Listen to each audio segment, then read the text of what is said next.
বাংলার বার্তালাপ অনুষ্ঠানে আপনাদের স্বাগত জানাই আমি সুস্মিতা।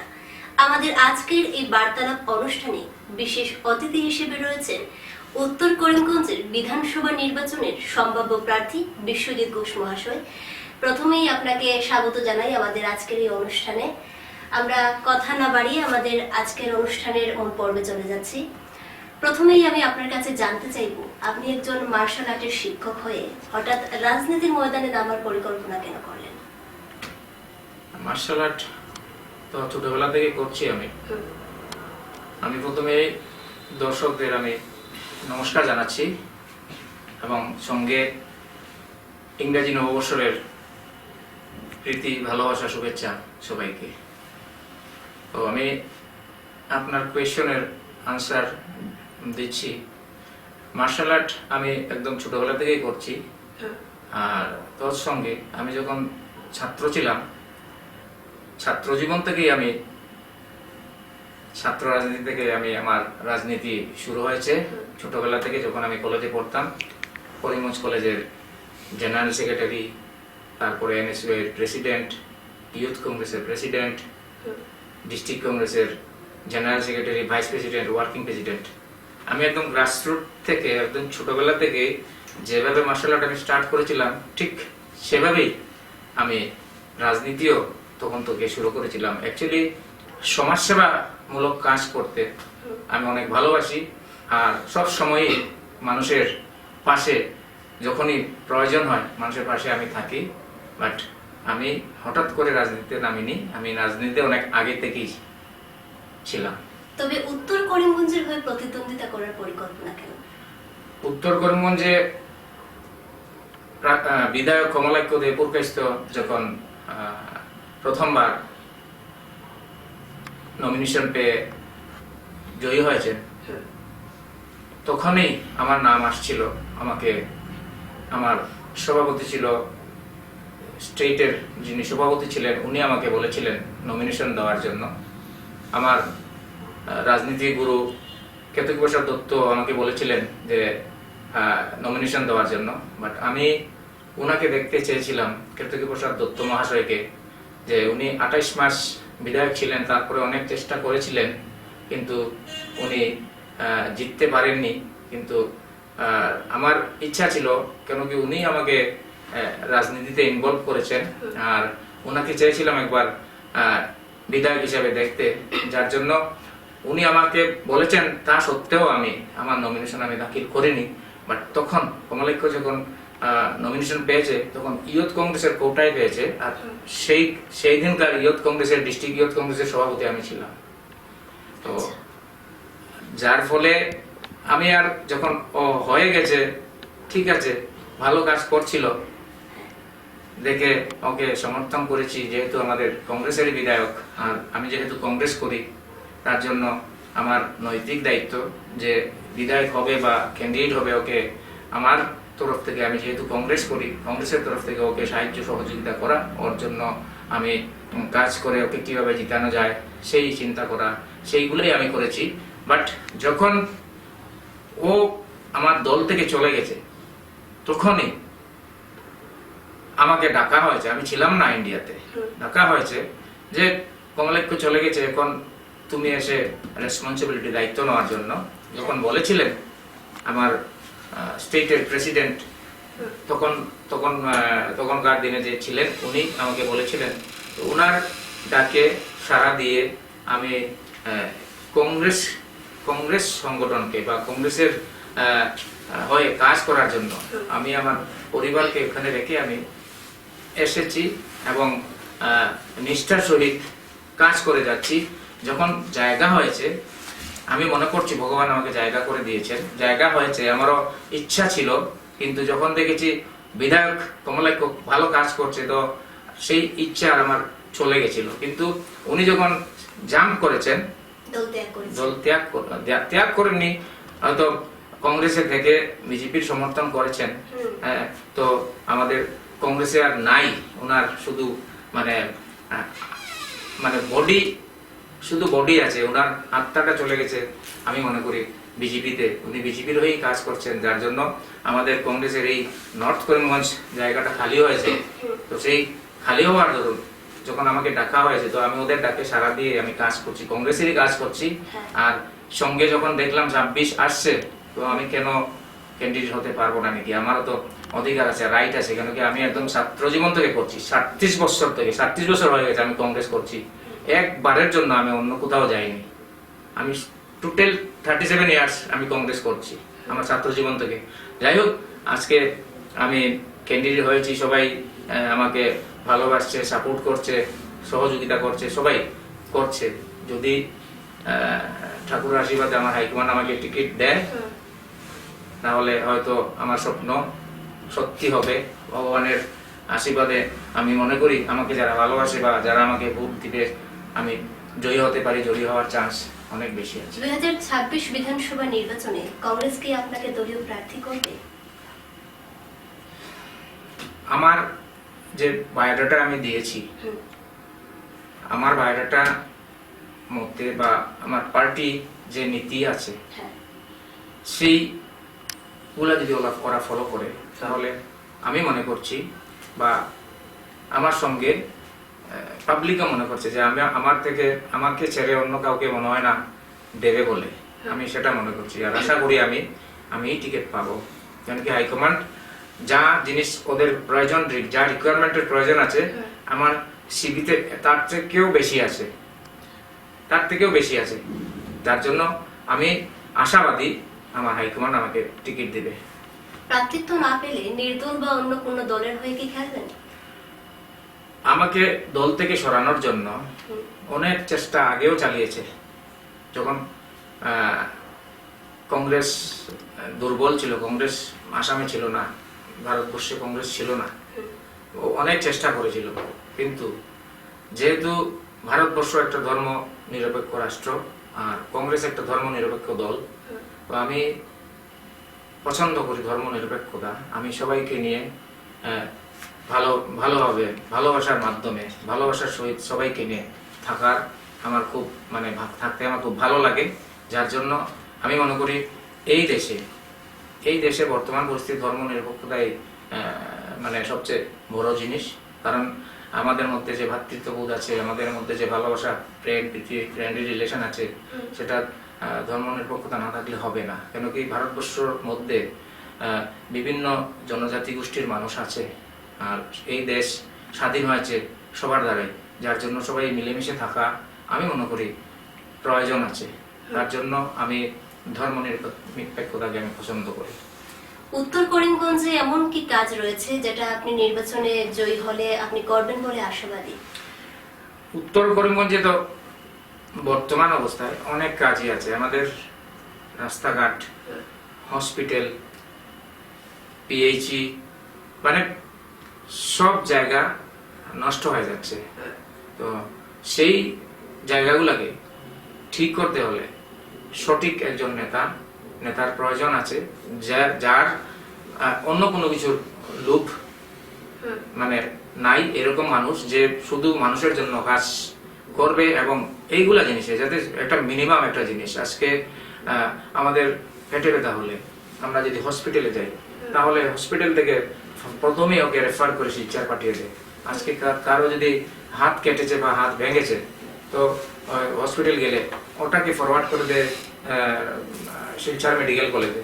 তো আমাদের দুর্ভাগ্য, আমাদের অনেক তাবড় নেতারা করিমগঞ্জে আছেন, আর আমাদের মানুষের যে দুর্ভোগ, সেই দুর্ভোগ এখনো পর্যন্ত যায়নি।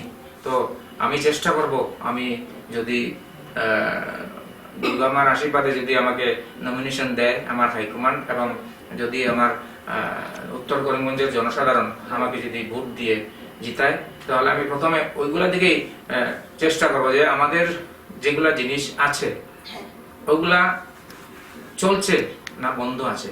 যদি চলে তাহলে মানুষ কেন সার্ভিস পাবে না? চললে সার্ভিস পেতে হবে সবগুলাতে। আমাদের রাস্তাঘাট, টাকা পয়সা অনেক আসছে, কিন্তু রাস্তাঘাটের অবস্থা অনেক বেহাল। আমরা কেউ কথা বলি না, তার জন্য কথা বললে আমাদের বাড়িতে পুলিশ এসে যাবে। যাই হোক, আমরা যদি ভয় করি তাহলে আমাদের এরকম দুর্দশা হবে। আমাদের কথা বলতে হবে, আমাদের এগিয়ে আসতে হবে। আমরা যদি এগিয়ে আসি তাহলে আমাদের কাজ হবে। আমরা যদি চিৎকার করি তাহলে আমাদের কাজ হবে। আজকে একটা কথা আছে যে বাচ্চা যখন কাঁদে তখনই মানুষ মা ওকে দুধ খাওয়ায়। আর বাচ্চা যদি কাঁদে না তাহলে তো মা মনে করে যে না ঠিকই আছে আমার বাচ্চা। তো আমাদের কাঁদতে হবে না, আমাদের আল্লাহ চিৎকার করতে হবে, আমাদের আন্দোলন করতে হবে।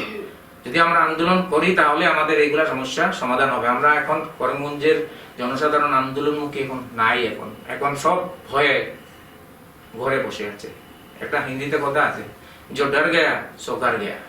তো ভয় না করে আমরা আমাদের যে নৈতিক দায়িত্ব আছে, নৈতিক কর্তব্য আছে, সমাজের প্রতি যে আমাদের দায়ভার আছে, ওগুলো আমাদের দেখতে হবে। শুধু আমার চিন্তা করলে হবে না, আমার সবার জন্য চিন্তা করতে হবে। সবার জন্য যখন চিন্তা করব, সবাইকে যখন একসাথে জড়ো করতে পারবো, তখনই আমাদের এই সমস্যাগুলা সমাধান হবে। আদারওয়াইজ আমাদের করিমগঞ্জে তো মন্ত্রীও আছেন, কোথায় আমাদের সমস্যার সমাধান হচ্ছে? আচ্ছা, আপনি একটু আগে একটা কথা বলেছেন যে আপনাকে দল থেকে সরানোর চেষ্টা করা হয়েছিল। কারা করেছিল এমনটা? করেছিল অনেকেই, কারা করবে আর? অপোজিশনের কেউ কারা করেছিল, বাট আমি তো আমার দল থেকে, আমি দলকে ভালোবাসি। আর আমার শেষ এটাই থাকবে যে আমি যখন আমার মৃত্যু হবে তখন আমার ওই কংগ্রেসের পতাকার নিজেই যেন আমার সব থাকে। তার আগে আমি আমার দল আমি ছাড়ছি না, আমি আমার দলেই আছি, যতটুকুই আছে। আমার এত আহামরি কোনো জ্বালা নেই যে আমার কংগ্রেস করে এগুলা আমার সম্পত্তি বাড়াতে হবে, আমার এই করতে হবে সেই করতে হবে। ভগবান যা দেওয়ার আমাকে দিয়ে দিয়েছেন। আমার বাচ্চারা ইউপিতে পড়াশোনা করছে, তো এটাই আমার সবচেয়ে বড় পাওনা ভগবান আমাকে দিয়েছেন। তো এখন ওরা যদি ভালো করে পড়াশোনা করে, ভালো করে পড়াশোনা করলে আমার ওদের জন্য চিন্তা করতে লাগবে না। তো শুধু আমাদের যে সমস্যা, আমাদের যে করিমগঞ্জের সমস্যা, এইগুলা নিয়ে আমি বিধায়ক হই বা না হই, ওইগুলা নিয়ে আমি কথা বলছি এবং আমি বলে যাব যতদিন আমি বেঁচে থাকবো। বর্তমানের বিধায়ক কমলাক্ষ দে পুরকায়স্থ আপনার দলেরই এক সময়ের একজন প্রতাপশালী নেতা ছিলেন। এখন উনি নিজের সমষ্টি ছেড়ে কাটিগড়ায় মনোযোগ দিয়েছেন, সেটা আমরা সকলেই জানি। এখন উনি যে উত্তর করিমগঞ্জকে এড়িয়ে চলছেন, এটা কি কারণ হতে পারে? আপনার কি মনে হয়? কারণ তো রাজনীতি। কারণ রাজনীতি, উনি রাজনীতির জন্যই করছেন। কেন করছেন অ্যাকচুয়ালি উনিই বলতে পারবেন। আমরা তো বলবো উনি স্বার্থপরায়ণ করছেন। আমাদের উত্তর করিমগঞ্জের জনসাধারণ ওনাকে দু হাত ভরে ভোট দিয়ে ওনাকে তিনবার জয়ী করেছেন। উনি কাজও করছেন, কাজ করেন নাই যে সেটা নয়, কিন্তু যে কারণে করেছেন সেটা সবাই জানে। আমরা সেটা পছন্দ করিনি যে বা ভাবিও নি যে কমলাক্ষ দে পুরকায়স্থ এইভাবে আমাদের দল ছেড়ে চলে যাবেন, সেটা কোনোদিনও ভাবিনি। কিন্তু কংগ্রেস এমন একটা দল, 100 বছরের পুরানা দল, কত মানুষ আসে আর কত মানুষ যায়, কিন্তু কংগ্রেসের জায়গায় থাকে। কংগ্রেস কোনোদিনও মিটে যাবে না, সেটা আমি না, সবাই জানে। আমিও বলছি আবার, কংগ্রেস কেউ গেলে মিটে যাবে না। কিন্তু উনি গেছেন ওনার নিজের স্বার্থে হয়তো আঘাত লেগেছে বা লাগবে, বা উনি উনাকে বাঁচাতে হয়তো গেছেন, যেভাবে অন্যান্য নেতারা গেছেন সেইভাবেই উনিও গেছেন। তো সেটা নিয়ে আমি এত বড় ইস্যু আমি মনে করছি না। কেন কি বর্তমানের যিনি সিএম আছেন উনিও তো কংগ্রেসই ছিলেন, উনিও তো ওনার দলবল নিয়ে, বিসংবাদী টিম নিয়ে উনিও আমাদের সিএম কে ছেড়ে উনিও তো চলে গেছিলেন। কিন্তু কি হয়েছে, কংগ্রেস তো আছে। সময় খারাপ, সব সময় খারাপ থাকে না। কেন কি 15 দিন থাকে চন্দনী অমাবস্যা, আর 15 দিন থাকে পূর্ণিমা। তো হয়তো এখন কংগ্রেসের অমাবস্যা চলছে, দিন ঘুরছে। যদি সঠিকভাবে ভোট হয়, সঠিকভাবে সবকিছু হয়, তাহলে কংগ্রেসই জিতবে। কেন কি বর্তমান অবস্থাতে যে আসামের না পুরো দেশের পরিস্থিতি, সেই পরিস্থিতির উপরে বিবেচনা করে মানুষ অ্যাকচুয়ালি মুখ খুলছে না, ভয় করে মুখ খুলছে না, কিন্তু মনে মনে সেটাই আছে যে কংগ্রেসকে ভোট দিবে। কিন্তু ইলেকশনের আগে দেখা যায় এত গরম ফিল্ড, এত ভালো ফিল্ড, কিন্তু ইলেকশনের দিনেও ভালো থাকে, কিন্তু রেজাল্টের সময় সব নষ্ট হয়ে যায়। সেটা কিভাবে হয়, কি করে হয় আমরা দেখতে পাই, কিন্তু আমি তো বলতে পারবো না। ঠিক আছে, দেখতে পাই আমরা। আজকে ভোট চুরি, আজকে এসআর এর মাধ্যমে, এই কিছুক্ষণ আগেই শুনে আসছি, ফোন আসছে যে আমাদের উত্তর করিমগঞ্জের মুসলিম এলাকা থেকে 20,000 ভোট কর্তন করবেন, এরকম প্ল্যান চলছে, মানুষের মুখের কথা। তো এইভাবে যদি হয়, এইভাবে যদি সিট দখল করে যদি কাজ করতো, মানুষের অ্যাপ্রিসিয়েট করা যেত। কিন্তু এইভাবে করার পরও যদি কাজ করে না, তাহলে এগুলা করার তো মানে নেই, ওরা তো নিজের জন্য করছে। কংগ্রেস দলের খাতাপত্রে এখনো কমলাক্ষের নাম দেখা যায়, দল কেন ওনাকে একেবারে বহিষ্কার করছে না? হ্যাঁ, সেটা দলের পলিসি, আমি বলতে পারবো না, আমাদের হাইকমান্ড বলতে পারবে কেন করছে না। হ্যাঁ, কেন করছে না সেটা অ্যাকচুয়ালি দল বলতে পারবে, বাট দলের হাইকমান্ডের কথা আমি বলতে পারবো না এই মুহূর্তে। বর্তমানের বিধায়ক রয়েছেন কমলাক্ষ দেপুরকায়স্থ, তো উনি এমন কি কাজ করতে পারেননি যা আপনার চোখে পড়েছে? এখন তো প্রায় নষ্ট হয়ে গেছে নর্থ করিমগঞ্জ, উনি এখনো বিধায়ক। তো সব কাজই তো, রাস্তাঘাট আপনারা দেখছেন, রাস্তাঘাটের জন্য আমরা কত আন্দোলন করেছি, হসপিটালের জন্য আন্দোলন করেছি, কোনো কাজ হচ্ছে? আজকে আমাদের আইসিইউতে ফ্যান দিয়ে, আইসিইউতে ফ্যান আমার জীবনে আমি দেখিনি, আইসিইউতে ফ্যান দিয়ে মানুষ আইসিইউতে থাকছে। তো এগুলা ওদের লজ্জা নেই, যার জন্য এরকম নেতাগিরি করছেন। সত্যি কথা, আজকে আইসিইউতে আমরা চিন্তাও করতে পারি না, আইসিইউতে ফ্যান। তো কিছু করার নেই, সব কাজ উনি ফেলে রেখেই চলে গেছেন কাঠিগড়াতে ওনার লাইফ বানানোর জন্য। ভগবান মঙ্গল করুক, ভালো করুক, যেখানে যায় যেন মানুষের কাজ করলে মানুষ ভালোবাসবে, মানুষের কাজ না করলে মানুষ বহিষ্কার করবে। বর্তমানের যে রাজনৈতিক পরিস্থিতি রয়েছে, এই পরিস্থিতিতে দাঁড়িয়ে কংগ্রেস কি আবারও শাসনে আসবে বলে আপনার মনে হয়? ডেফিনেটলি আসবে। পৃথিবীটা গোল, ঘুরে আবার ওই আসবে এরকম। আজকে মানুষ কংগ্রেসকে ত্যাগ করেছে, মানুষ বিজেপিকেও ত্যাগ করবে। আজকে এইভাবে ইভিএম এর কথা নিয়েও কথা হচ্ছে, কিন্তু যে দেশে ইভিএম তৈরি হয়েছে সেই দেশে ব্যালটে ভোট হয়। তো তার জন্য বলছি যে পৃথিবী গোল, তার জন্যই বলছি যে আজকে আগে কংগ্রেস ছিল, বিজেপি আসছে, আবার কংগ্রেস আসবে, সেটাই সিস্টেম, কিছু করার নেই। আমি কাজ করলে মানুষ আমাকে রাখবে, আমি কাজ না করলে আমাকে সরিয়ে দিবে। প্রদেশ কংগ্রেস সভাপতি হিসেবে গৌরব গগৈ দায়িত্ব নেওয়ার পর কংগ্রেসের বর্তমান অবস্থা কেমন? আমাদের সৌভাগ্য আর আমাদের আসামের গৌরব, আজকে গৌরব গগৈ মহাশয়কে আমাদের আসাম প্রদেশ কংগ্রেস কমিটির সভাপতি বানিয়েছেন। আমি মনে করি উনি আসাতে আমাদের আসামে একটা আলোড়ন সৃষ্টি হয়েছে, মানুষ কংগ্রেসমুখী হয়েছে। আজকে কেন কংগ্রেসমুখী হয়েছে? মানুষের বিশ্বাস ছিল যে আমাদের প্রয়াত প্রধান মুখ্যমন্ত্রী তরুণ গগৈর ছেলে যদি নেতৃত্ব দেয়, তাহলে উনার নেতৃত্বে ওরা বিশ্বাস করে, ওনার প্রতি ওনার আস্থা আছে, ওনার বিশ্বাস আছে আমাদের মানে আসামের জনগণের। যার জন্য সবাই আপনারা দেখতে পেরেছেন যে যখন থেকে উনি সভাপতি হয়েছেন, আজকে এই সভাপতি হওয়ায় মানে পুরা আসামে মানুষ একটা মানে কংগ্রেসমুখী হয়েছে। আজকে সত্যি গৌরব গগৈ যখন প্রেসিডেন্ট হয়েছিল, তখন যদি ইলেকশন হতো, আমার মনে হয় কংগ্রেস তখন এরকম 90 সিট 92 সিট এরকম পেত। এখনো আমরা আশাবাদী যে আমাদের এই গৌরব গগৈর নেতৃত্বে আমরা আগামী 26-এর বিধানসভায় আমরা সরকার করতে পারবো। কেন কি মানুষ অনেক সমর্থন করছে গৌরব গগৈকে, মানুষ অনেক ভালোবাসছে গৌরব গগৈকে, মানুষ অনেক বিশ্বাস করছে গৌরব গগৈকে, আর উনি বিশ্বাসের যোগ্য আমি মনে করি এবং আসামের জনগণ মনে করছে। আপনার ম্যানিফেস্টো কি থাকছে ভোটারদের জন্য? আমার পার্সোনাল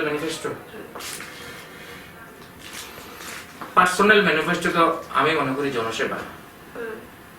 কারণ পার্টিকুলার বা কোনো পার্সনের জন্য তো আমাকে যদি বানানো হয় বা দুর্গা মা যদি আমাকে বানান, সেটা পার্সোনাল জন্য নয়, সেটা জনসাধারণের জন্য। আজকে সবচেয়ে বড় জিনিস যেটা, এই যে যেগুলা পেন্ডিং কাজ বাকি আছে, যে সিস্টেমে চলছে আমাদের আসাম, সেই সিস্টেমটাকে চেঞ্জ করা বা এই যে কামকাজ যেগুলা মানে নষ্ট হয়ে আছে ওইগুলাকে আবার চালানো, ওইগুলাকে আবার ঠিকঠাক করা, বা হসপিটাল সুন্দরভাবে কিভাবে পরিচালনা করা, আমাদের এডুকেশন সিস্টেম কিভাবে ভালো করে চালানো, ওইগুলোই আমাদের ম্যানিফেস্টো থাকবে। আজকে ইউথরা পড়াশোনা করছে, বাইরে চলে যাচ্ছে, আমাদের এখানে চাকরি নেই। আমাদের বর্তমান যে গভর্নমেন্ট বলেছিল যে বরাকবেলিতে 3rd গ্রেড 4th গ্রেডের চাকরি বরাকবেলির মানুষই পাবে, কিন্তু কোথায়? আসাম থেকে এনে, মানে আপার আসাম থেকে এনে, বরাকবেলির বাইরে থেকে এনে আমাদের এখানে ভরে দিচ্ছেন এবং ওদেরকে আবার উচ্চ করে আবার ওদের বাড়ি যে জায়গায় ওই জায়গায় নিয়ে যাচ্ছেন। তো কোথায় যেগুলা কথা দিচ্ছেন ওগুলা কথা রাখছেন না। উনি সব সময় বরাকবাসীদেরকে আলাদা করে রাখছেন, আর মানে মানে অন্যায় করছেন। এগুলা অন্যায়। আমাদের ছেলেমেয়েরা পড়াশোনা করছে কিন্তু চাকরি নেই, তো ওইগুলা আমাদের ম্যানিফেস্টোতে ওইগুলোই থাকবে। আজকে যদি আমি পড়াশোনা করে কোনো কাজই করতে পারি না, তাহলে পড়াশোনা করার কোনো মানে নেই। কিন্তু বর্তমানের যুগে আজকের দিনে আমি মনে করি প্রত্যেকটা মানুষের এডুকেশনের অনেক প্রয়োজন আছে। কারণ যত বেশি আমরা এডুকেটেড হব, আমরা আমাদের দেশ, আমাদের রাজ্য আমরা ভালো করে চালাতে পারবো। পড়াশোনার দরকার আছে অনেকের। বর্তমানে উত্তর করিমগঞ্জের ভোটারের সংখ্যা কত? খসড়াতে আসছে 2,73,000 এরকম খসড়াতে আসছে। যা ফাইনাল যখন হবে, কত হবে জানি না আমি। ফাইনাল কি হবে, হয়তো কাটবে বা বেশি হবে, বাড়তেও পারে। বিজেপি যখন একের পর এক হার্ডল পার করছে, আপনি কি সক্ষম হবেন চ্যালেঞ্জ মোকাবেলা করতে? আমি একের পর এক না, অনেক কিছু করলেও আমি সক্ষম থাকবো, কেন কি মানুষ আমাকে ভালোবাসে। আমি আমার কাম কাজে মানুষ আমাকে পছন্দ করবে। আমি শ্রীকৃষ্ণ বলে গেছেন যে কাজ করো, ফলের চিন্তা করবে না। তো আমি 37 ইয়ার্স থেকে আমি কাজ করছি, আমি ফলের চিন্তা করছি না। এখন হয়তো আমি ইচ্ছা প্রকাশ করেছি যে আমি নর্থ করিমগঞ্জের ক্যান্ডিডেট মানে হতে চাই, আমি ইচ্ছুক। বাট আমার এখন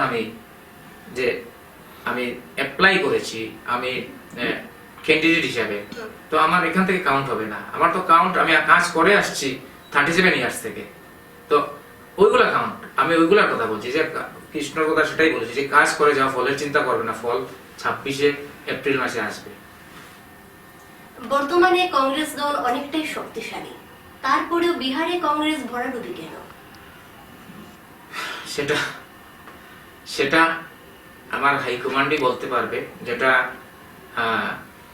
টিভির মাধ্যমে বা আমরা শুনতে পেরেছি বা দেখতে পেরেছি, SIR করে বা আরো অ্যাকচুয়ালি সেটা হাইকমান্ডের জবাব, সেটা হাইকমান্ড দিলে ভালো হবে। সেটা আমার এখতিয়ারের বাইরে আমি মনে করি। বর্তমানে SIR বাতিল করে SR জারি করার বিষয় নিয়ে আপনার কি মন্তব্য থাকছে? SR ঠিকভাবে যদি কাজ না হয়, আর কোনো পার্টিকুলার কোনো জনজাতি গোষ্ঠীকে যদি কেন্দ্র করে যদি ভোট কর্তন করা হয়, ওদের ভোটিং রাইট থেকে ওদেরকে ডিপ্রাইভ করা হয়, তাহলে আমাদের কংগ্রেস দল যে বিএলওর আন্ডারে এইভাবে দুর্নীতি হবে, সেই বিএলওর এগেইনস্টে আমার কংগ্রেস পার্টি ডাইরেক্ট ওদের উপর আইনি ব্যবস্থা নেবে। সেটা আমাদের দলের সিদ্ধান্ত। যে বিএলও, আমি আবার বলছি, যে বিএলওর এরিয়াতে এইভাবে যদি দুর্নীতি হয়, যে জোর জবরদস্তি ভোট কর্তন করা হয়, সে যে জনজাতি গোষ্ঠীর হোক না কেন, ওই বিএলওর এগেইনস্টে আমাদের কংগ্রেস পার্টি আইনি ব্যবস্থা নেবে 100%। যার জন্য এটা অনেক গুরুত্বপূর্ণ কথা, আমি যার জন্য বারবার বলছি যে আমাদের ভোটিং রাইটস, আমাদের গণতান্ত্রিক অধিকার যদি কেউ খর্ব করতে চায় নিজে ইলেকশন জেতার জন্য, সেটা কোনোদিনও ঠিক হবে না, কোনোদিন ঠিক হবে না, উপরওয়ালাও মাফ করবে না। তার আগে আমরা কংগ্রেস পার্টি, আমরা এই যে জায়গায় হবে ওই বিএলওর এগেইনস্টে আইনি ব্যবস্থা নেওয়া হবে 100%, সেটা ফাইনাল। আচ্ছা, যদি দল আপনাকে টিকিট দেয় তাহলে আপনার প্রথম কাজ কি থাকবে? দল আমাকে টিকিট দিলে আমি জিতার জন্য আমি হুম, জনসংযোগ অভিযান এখন চালিয়ে যাচ্ছি। হুম, আমি সবার আশীর্বাদ নেওয়ার চেষ্টা করব প্রত্যেকটা ঘরে ঘরে গিয়ে, বাট সম্ভব হবে না। চেষ্টা করব বেশি হুম, জনসংযোগ করার চেষ্টা করব। আমার কথা বা আমি আমার যে কেন আমি আসছি ভোটে বা কেন আসবো না, ওগুলা ওদেরকে বোঝানোর চেষ্টা করব। কেন আমাকে ভোট দিবে, কেন আমাকে দিবে না, সেগুলো বোঝানোর চেষ্টা করব, যাতে যে কিছু করলে মানুষ আমাকে ভোট দেয়, আমি জিততে পারি, আমি সেটাই করব। বাট অন্যায় করব না, বেইমানি করব না, কারণ বেইমানি আমাদের ধর্ম না। আর আমি অ্যাটলিস্ট রাজনীতিতে আমি অনেস্ট, সাফ সুতরা আমি থাকতে চাই।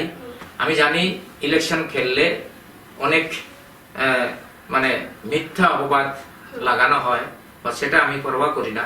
আমি যদি জানি আমি অনেস্ট আছি, আমি আমার আয়নাতে যদি আমি আমার চেহারা দেখতে পারি, দেখলেই আমি মনে হবে যে না, আমি যদি ভুল করি মনে হবে আমি ভুল করছি, আমি তো ওই চেহারা আমি দেখবো না। বাট আমি যদি আয়নাতে দেখি আমার চেহারা না ঠিকই আছে, তাহলে যে কেউ যে কোনো কিছু করুক আমার কোনো ফরক পড়বে না। কয়েকদিন আগে আপনার দলের একটি সভা শেষে একটি হোটেলে মারপিটের ঘটনা সংঘটিত হয়েছিল। এরকম যদি বারবার হতে থাকে, যদি টিকিট নিয়ে কংগ্রেসের মধ্যে ঝগড়া হতে থাকে, মারপিটের ঘটনা সংঘটিত হয়, তাহলে তো কংগ্রেস অসুবিধার সম্মুখীন হবে। এই বিষয় নিয়ে আপনার কি মন্তব্য থাকবে? অ্যাকচুয়ালি এই ঘটনাটা টিকিট নিয়ে নয়, ওদের পারিবারিক ঘটনা।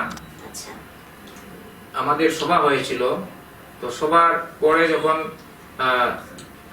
লাঞ্চের আয়োজন বা টিফিনের আয়োজন করা হয়েছে একটা হোটেলে, হ্যাঁ, তো হোটেলের মধ্যে হঠাৎ করে এই ঘটনাটা ঘটে গেছে। তো যেহেতু ওদের পরিবারের সমস্যা, সেটা আমাদের পার্টির কোনো কিছু না। ওরা কংগ্রেস করে, বাট আমাদের পার্টির কোনো কিছু না। আর তারপর এইগুলা ঘটনা ঘটিয়েছে, ওর এগেনস্টে এফআইআর হয়েছে। যেহেতু আমাদের একজন ইনচার্জ আসছিল, ইনচার্জের সামনে এরকম ঘটনা ঘটেছে, যার জন্য ওকে দল থেকে বহিষ্কার করা হয়েছে। বাট সেটা আমাদের কংগ্রেসের অল্প বদনাম হয়েছে, সেটা বদনাম করানো হয়েছে। বাট এটা ও কংগ্রেস করে দেখে, আমার যদি পার্সোনাল লাইফে কোনো কিছু থাকে তাহলে সেটা তো দলের কিছু না, সেটা ওর পার্সোনাল ঘরোয়া দরবার, সেটা রাস্তায় এনে নিয়েছে। আর সেটা এমন ভাবে এনেছে, সেটা মনে হয়েছে সবাই সুযোগ পেয়েছে কথা বলার, কংগ্রেসকে কালিমালিপ্ত করার সুযোগ পেয়েছে, যার জন্য আমাদেরও ভালো লাগেনি। মানুষ যখন বলে আমাদের ভালো লাগে না, কিন্তু ওদের টোটালি ওদের পার্সোনাল ঝগড়াটা বাইরে আসছে, ঘরের ঝগড়াটা বাইরে আসছে। ওরা দুই আপন, মানে মাসতুতো ভাই, আপন মাসতুতো ভাই। মাইনরিটির বেশিরভাগ ভোট রয়েছে উত্তর করিমগঞ্জে। এবার বিজেপি কি মাইনরিটির ভোট পাবে, কি মনে হয়? বিজেপি তো মাইনরিটি ভোট পাওয়ার কথা না, কিন্তু আমাদের করিমগঞ্জ শ্রীভূমি যেটাকে বলে, শ্রীভূমিতে অনেক সময় সম্পর্কের মধ্যে ভোট হয়ে যায়। আমার সঙ্গে কোনো একজন ব্যক্তি যে বিজেপি করে বা আরএসএস করে হতে পারে, বা মুসলিমও হতে পারে, ইউডিএফ হতে পারে, আমার সঙ্গে যদি সম্পর্ক ভালো থাকে, তাহলে হয়তো এরকম ভোট দিয়ে দেয়। কেন কি আমার এই শ্রীভূমি, করিমগঞ্জ শ্রীভূমির মানুষের মানে মন মানসিকতা অনেক ভালো, অনেক মানে আত্মিক। একজনের সাথে মনে করে আমার আপন ভাইয়ের সাথে কোনো সময় সম্পর্ক ভালো না থাকতে পারে, কিন্তু অন্য মানুষের সাথে আত্মার সম্পর্ক থেকে যায়। এরকমও আছে আমাদের করিমগঞ্জে, যে যার জন্য বলছি যে কিছু ভোট তো ভাত খেলে সব ভাত তো খেতে পারবো না, কিছু ভাত তো পড়বে না নাকি, সেরকম পড়তে পারে। বন্যার সময় দেখা যায় আমাদের শ্রীভূমি শহরে জমা জলের সৃষ্টি হয়, অনেক অসুবিধার সম্মুখীন হতে হয় সাধারণ মানুষকে। যদি আপনি নির্বাচনে প্রতিদ্বন্দ্বিতা করে জয়ী হন, এই বিষয়ে আপনার কি দৃষ্টি থাকবে?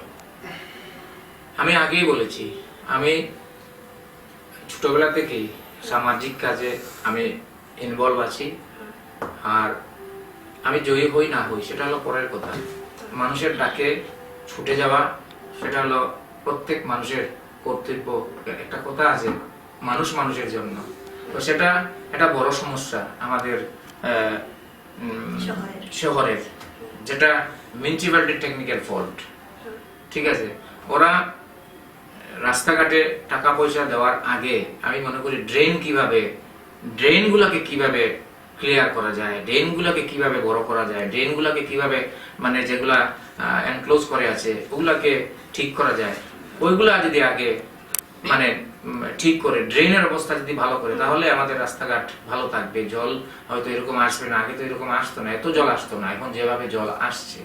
তো আমি মনে করি আর কি, সবার কাছে আমার অনুরোধ থাকবে যে যেহেতু আমরা একটা ছোট্ট শহর, সেই শহরটাকে সুন্দর পরিষ্কার পরিচ্ছন্ন রাখার জন্য আমরা সবাই মিলে, এখানে দলমত নির্বিশেষে আমি মনে করি আমরা সবাই মিলে আমাদের শহরটাকে কিভাবে সুন্দর করা যায়, কিভাবে জল আসে না, সবাই মিলে করতে হবে। আমি একা কিছু করতে পারবো না। আমি যদি বিধায়ক হইয়া সবাই যদি অপোজ করে তাহলে হবে না। কেন কি, অনেকের বাড়ির ভিতরে ড্রেন ঢুকে গেছে, ওগুলো কে ছাড়বে? ওগুলো সবাই মিলে কাজ করলে তো ছাড়বে, নাহলে তো বলবে আমি কেন ছাড়বো। তো ওইগুলাও করতে হবে। আজকে আমরাই যদি আমাদের ঘরে বাড়ির ড্রেনের সিস্টেম ভালো রাখি না, তাহলে তো আমার ঘরে জল কোথায় যাবে? তো ঠিক আমাদের সবারই মিউনিসিপ্যালিটির সাথে আমাদের সবার নৈতিক দায়িত্ব আছে যে আমরা যখনই আমরা আমাদের বাড়িঘর বানাবো, তখন অ্যাটলিস্ট ড্রেন যে আছে, ড্রেনটাকে কোনোভাবে এনক্লোজ করা ঠিক হবে না, কোনোভাবে ঠিক হবে না। যখন আমরা ড্রেন এনক্লোজ করব, জল জমবে, জল যখন জমবে তখন এরকম বন্যা হলে সমস্যা হবে, তখন কেউ কাজ করতে পারবে না। কিন্তু সেটা টোটালি টেকনিক্যাল ফল্ট মিউনিসিপ্যালিটির, টোটালি ওগুলো আগে কাজ করতে লাগে। আমাদের এখানে যদি সেই সিস্টেম থাকে না, তাহলে বাইরে থেকে এনেও ইঞ্জিনিয়ার হোক বা যাই হোক, এনেও আমাদের এই সিস্টেমটাকে ঠিক করতে হবে। আমরা যদি ঠিক করি না, আমি দেখতে পাচ্ছি অনেক মানুষই করিমগঞ্জ ছেড়ে ছেড়ে চলে যাচ্ছে, যে কি জলের সমস্যা। যাই হোক, ধন্যবাদ জানাই আপনাকে আমাদেরকে সময় দেওয়ার জন্য। আমাদের আজকের বার্তালাপ অনুষ্ঠানের বিশেষ অতিথি হিসেবে ছিলেন আমাদের মধ্যে উত্তর করিমগঞ্জের সম্ভাব্য প্রার্থী, আগেই বলেছি, বিশ্বজিৎ ঘোষ মহাশয়। অসংখ্য ধন্যবাদ ওনাকে আমাদেরকে সময় দেওয়ার জন্য, এবং ওনার কাছ থেকে ওনার উত্তর করিমগঞ্জ সমষ্টি নিয়ে এবং নির্বাচনে এবারকার ওনার কি কি পরিকল্পনা রয়েছে সে বিষয়ে অনেক কথা জানতে পারলাম। আমাদের আজকের এই বার্তালাপ অনুষ্ঠান এই পর্যন্তই। ধন্যবাদ।